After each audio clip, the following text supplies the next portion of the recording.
Hello everyone, I am Dr. Rohan Govind Vaikar from Mira Skin Clinic and Laser Center Nashik. Today I am here to speak on the topic of urticaria.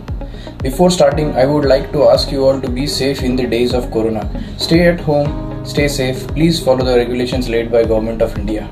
Urticaria is an allergic disease which produces hives, also called as Gandhia in local language, which are presented with itching, redness, thickening of the skin.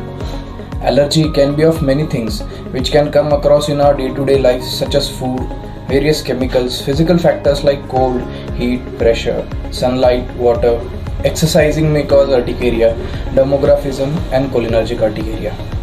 Now the classification of urticaria, it has cold contact urticaria, delayed pressure urticaria, heat contact urticaria, solar urticaria, demographic urticaria, aquagenic urticaria, exercise induced urticaria, contact associated urticaria, cholinergic urticaria.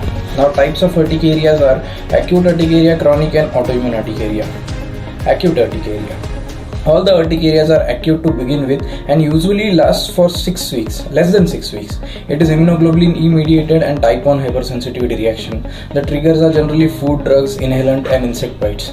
It is seen more commonly in young adults and children. It is easy to treat and might reoccur.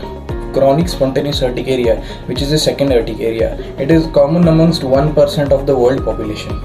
Patients present with hives on most of the days of the week. Duration of the disease is more than 6 weeks.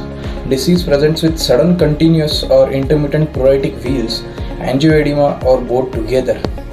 No specific trigger factors have been seen. Now, third part is autoimmune urticaria.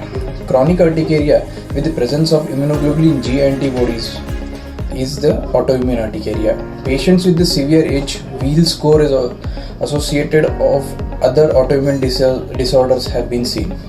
Management of urticaria include elimination of the triggering factors, precipitating factors, avoidance of specific food causing allergies.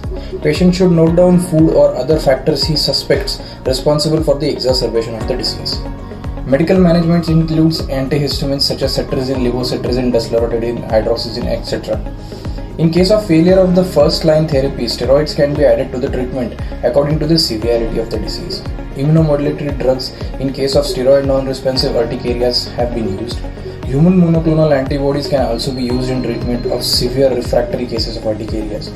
Newer treatment includes second generation of antihistamines, which are much safer in the patient with the cardiac, renal disorders and age-old patients. Also, they have less sedation.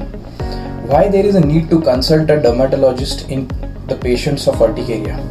Urticaria being a multifactorial, we need to find out exact etiology which is responsible for the causation of the disease. Also, patients who do not show good response to the regular therapy needs various immunosuppressive agents which can be given only after a good evaluation of the disease and patient by dermatologist himself. The newer modalities of the treatment and a better treatment and post-treatment home care is also well advised by an expert.